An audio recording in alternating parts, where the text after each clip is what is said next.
Vamos lá, vamos a mais uma correção de atividade, a 0401 da disciplina Contabilidade Gerencial. Então, nesta atividade, a primeira questão pede para falar sobre o sistema de custeio por absorção, né? Vou melhorar aqui a escrita, em que consiste o sistema de custeio por absorção. E a resposta é: consiste na apropriação de que todos os custos incorridos no período serão absorvidos pela produção realizada. Tá? Segunda questão: descreva os passos seguidos no sistema de custeio. Então, primeiro passo, separação dos gastos do período em custos e despesas. Segundo passo, classificação dos custos em diretos e indiretos. Terceiro passo, apropriação dos custos diretos aos produtos. E quarto passo, apropriação dos custos indiretos de fabricação por rateio, ou seja, a apropriação desses custos, né, indiretos de fabricação aos produtos por rateio. Tá? Terceiro, disserte sobre o custeio variável, também conhecido por custeio direto. É um tipo de custeamento que considera custo de produção de um período apenas os custos variáveis incorridos, desprezando os custos fixos, os quais são tratados como despesas do período. Na quarta questão, qual a principal diferença entre os custeios por absorção e variável?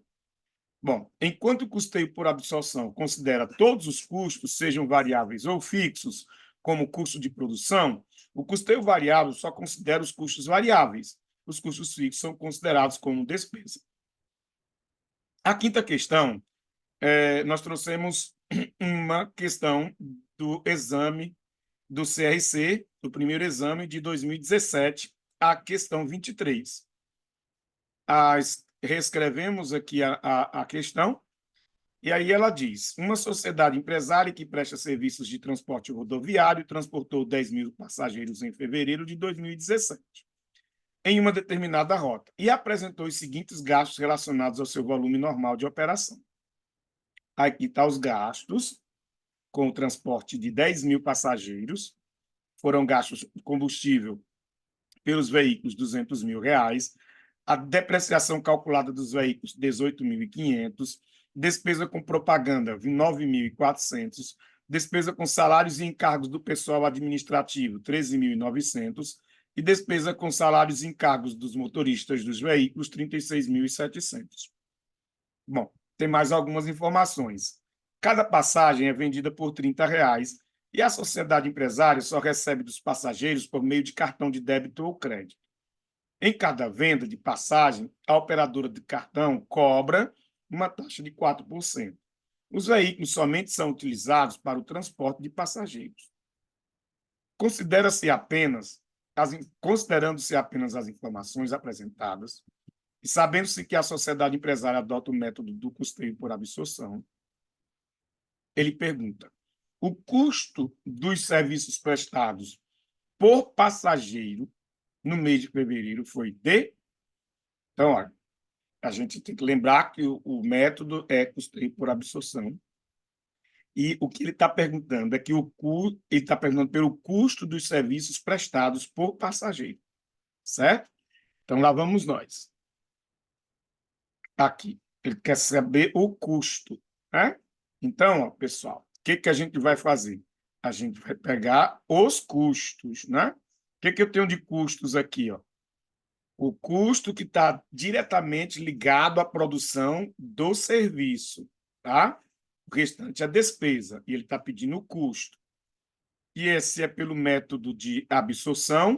Nós vamos pegar custos fixos e variáveis, né?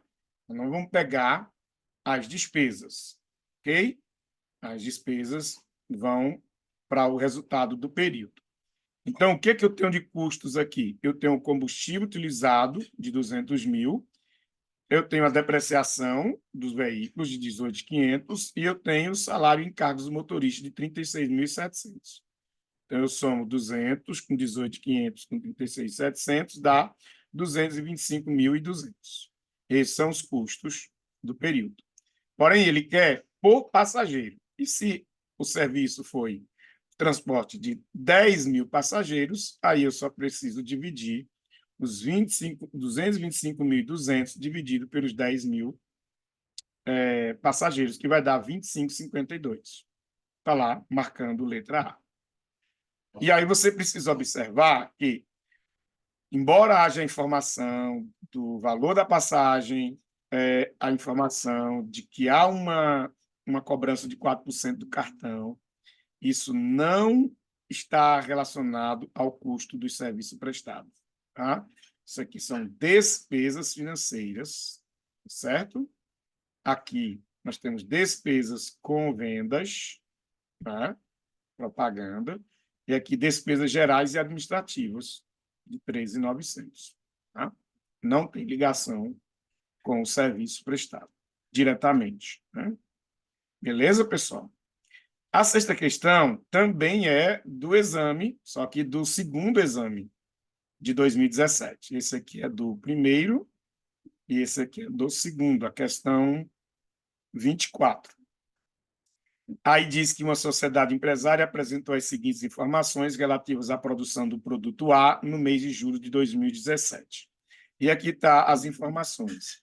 Nós temos um EIPE, né, ou EIPP também, né, tem livros que é estoque inicial de produtos em processo ou estoque inicial de produtos em elaboração. Então, um EIPE.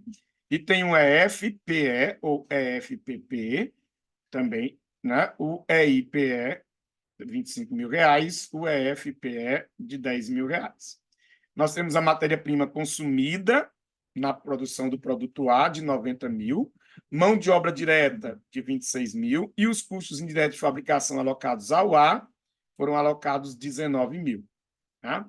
Então, com essas informações, e considerando apenas essas informações, utilizando o custeio por absorção, o custo dos produtos acabados em julho de 2017 é de... Bom, o que a gente entende por custo por absorção, custeio por absorção? Todos os custos, tanto fixos como variáveis, eles vão ser alocados ao custo do produto. Né? Então, nós já entendemos que os custos indiretos de fabricação, ou o CPP, né? Os custos de produção do período vão ser englobados aí no custo do produto. Tá bom? Pessoal, como a questão pede custo dos produtos acabados, então eu tenho que me lembrar dessa formulazinha, né, que a gente aprende lá em Introdução à Contabilidade, sobre as nomenclaturas, né? Perdão. Lá em Contabilidade de Custos, né? Onde se estuda as terminologias e nomenclaturas de custo. Você tem aí essas fórmulas de CPA, de CPP, de CPV, né? E aí, o CPA, que é o custo de produto acabado, ele é o estoque inicial de produtos em elaboração ou estoque inicial de produtos em processo, mais o CPP, que é o custo de produção do período, menos o estoque final de produtos em elaboração. Aí eu tenho o meu custo de produto acabado. Tá? E o CPP, ele é a somatória do material direto, mais a mão de obra direta, mais os custos indiretos de produção. Tranquilo até aí? Ou custos indiretos de fabricação, ou gastos indiretos de produção ou de fabricação, tá? Essa sigla aqui ela pode mudar de autor para autor. Bom, dito isto, o que a gente vai fazer? Bom, para que eu descubra a CPA, eu tenho o EIPE? Tenho, 25 mil. Eu tenho o FPE? Tenho, 10 mil. Eu tenho o CPP? Claro, não, mas ele está aqui. Ó, CPP é material direto, matéria-prima consumida é material direto, ó a mão de obra direta aqui, ó os custos indiretos de produção ou fabricação que estão aqui. Então, essa somatória, 90 mais 26 mais 19, vai me dar o CPP. Então, eu já faço essa soma aqui, ó, 90, 26 e 19, 135 mil. Agora, eu tenho todos os dados para aplicar o CPA. Então, o CPA vai ser estoque inicial do período de produto em elaboração, que é 25 mil, está aqui, ó. Eu já coloco na continha aqui, mais o CPP, que eu já acabei de somar, de 135, e menos o estoque final de produtos em elaboração, que é 10 mil. E aí eu tenho um resultado de 150 mil, letra D. Tranquilo? Sétima questão, separe os custos variáveis dos custos fixos e, em seguida, apresente a DRE pelo método de custeio variável da empresa Prodac, que forneceu os seguintes dados de um determinado período em que produziu 50 mil unidades a um preço médio de venda de R$ 5,00. Beleza. Pessoal, se aqui está pedindo para separar custo variável de custo fixo e apresentar uma DRE no custeio variável, eu tenho que ter claro todos os meus valores. Ok? Eu vou mexer com uma DRE, eu vou precisar de todos os valores calculados, né? E para também saber separar os valores de custos fixos e os valores de custos variáveis. Tranquilo?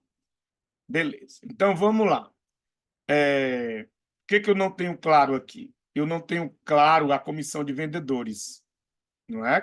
Que está dizendo que é 10% das vendas. E eu não tenho claro as vendas. Então, eu preciso da receita de vendas para calcular a comissão de vendedores. Confere? Então, a receita de vendas vai ser o quê? Ó, produziu 50 mil, não é? Ó, produziu 50 mil unidades a um preço médio de venda de R$ 5,00. Então, como a questão não diz, né, se vendeu tudo ou não, presume-se que tudo foi vendido. 50 mil a um preço médio de venda de R$ 5,00, porque vendeu as 50 mil unidades. Então, 50 mil vezes R$ 5,00, a minha receita de vendas é 250 mil. E se a minha receita de vendas é 250 mil, a minha comissão de vendas é 10% de 250 mil. Confere? Que dá 25 mil. Pronto, resolvemos isso aqui. Mais embaixo nós temos a matéria-prima, que é 50 por unidade. Aí fica fácil, né? Quanto foi produzido? 50 mil unidades. Por unidade é 50. Então, nós temos a matéria-prima de R$ 25 mil. Embalagens também não está o valor aclarado, mas é 20 centavos por unidade. 50 mil unidades vezes 20 centavos, R$ 10 mil. Pronto, pessoal, eu já tenho todos os valores. Agora eu vou separar custos fixos, né, e despesas, porque aí, como é custeio variável, ele vai considerar só custos variáveis, né? Os custos variáveis é que vão lá para cima. Na verdade, custos e despesas variáveis, né? Mas vamos lá. Então, o que seria custos fixos e despesas? Ó, honorário da diretoria, 20 mil, é uma despesa fixa. O que mais? A comissão de vendedores, que é 25 mil, né?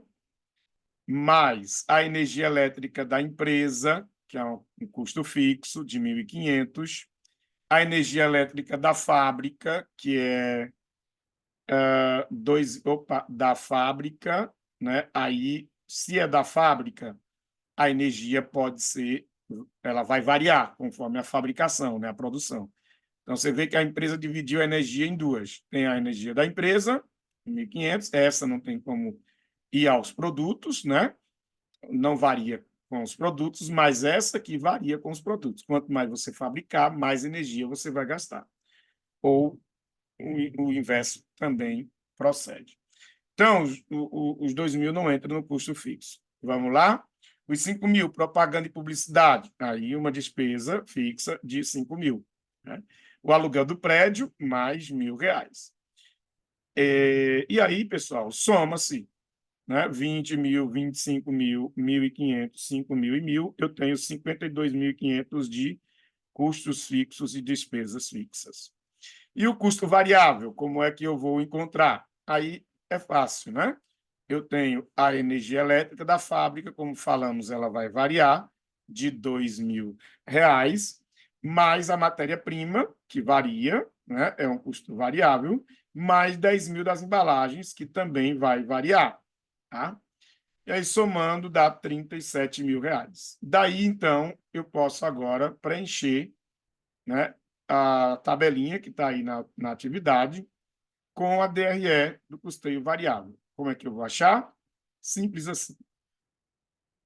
Você vai pegar, primeiro, a receita de vendas, você já sabe que é 250, vai subtrair o custo variável dos produtos vendidos, porque no custeio variável só os custos variáveis, que é 37, e aí eu vou ter um resultado que na DRE de custeio variável nós chamamos de margem de contribuição. Então, a margem de contribuição desse produto, né, que é o produto vendido, né, aqui, é R$ 213 mil.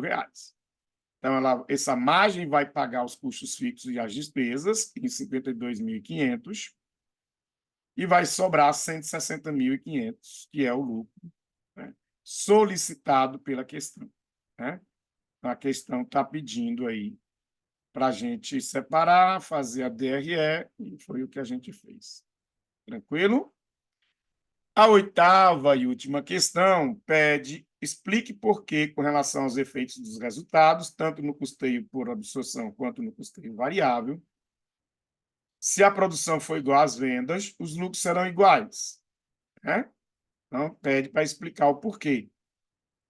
Se a produção é igual às vendas, os lucros serão iguais nos dois custeios. Bom, porque os resultados vão variar em função do volume de produção e vendas, no caso do custeio por absorção, ou só por volume de vendas, no caso do custeio variável. No custeio por absorção, se a produção for maior que as vendas, o lucro será maior em decorrência da alocação dos custos fixos nos estoques. Isso a gente explicou em sala de aula, né? No custeio variável, se a produção for maior que as vendas, o lucro será menor em decorrência de débitos dos custos fixos diretamente a resultados. No custeio por absorção, se a produção for menor que as vendas, o lucro será menor em decorrência da venda de estoque com custos fixos e períodos anteriores embutidos. No custeio variável, se a produção for menor que as vendas, o lucro será maior em decorrência da não incorporação dos custos fixos de períodos anteriores nos estoques. Então, essa explicação a gente, né, deu em sala de aula, bem explicado, e o texto está aí para você relembrar. Tranquilo? Essa foi a nossa correção da última atividade da unidade, que é a atividade 0401, né? A última atividade da unidade 1. Ok? Então, bons estudos aí, boa prova, tá? É estudar e vai dar tudo certo. Valeu!